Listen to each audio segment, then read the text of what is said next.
एक बार एक गांव में रहते थे एक धनी आदमी।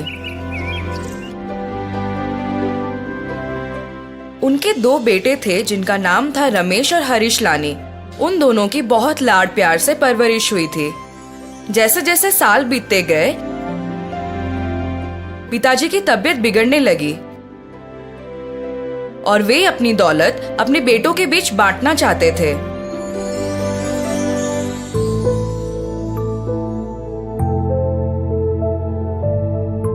रमेश, हरीश, मैं सोच रहा हूँ कि अपनी सारी धन और संपत्ति तुम दोनों के बीच बांट दूं। तुम दोनों उस धन के साथ कुछ व्यवसाय शुरू करना और खुशी से रहना। पिताजी, क्योंकि मैं बड़ा हूँ, कृपया मुझे अपनी विरासत का ज्यादा हिस्सा दें। मुझे कोई आपत्ति नहीं है पिताजी, यदि आप मुझे बचा हुआ हिस्सा देंगे। मैं जानता हूँ कि तुम दोनों में से प्रत्येक को कितना हिस्सा देना है।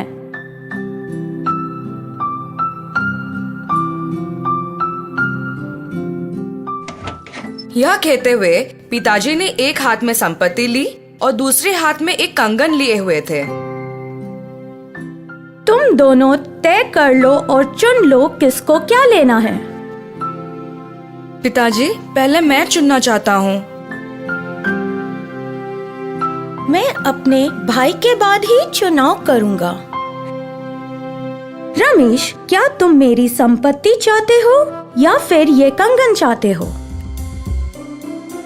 रमेश ने एक पल के लिए सोचा कि यदि वो केवल कंगन चुनता है तो उससे प्राप्त होने वाला धन जल्द ही समाप्त हो जाएगा, जबकि यदि वह संपत्ति चुनता है तब उससे अपने जीवन में एक भी दिन काम नहीं करना पड़ेगा। पिताजी, मुझे संपत्ति चाहिए। आपके प्रति सम्मान के साथ मैं आपके कंगन को आपकी याद में लेना चाहूंगा।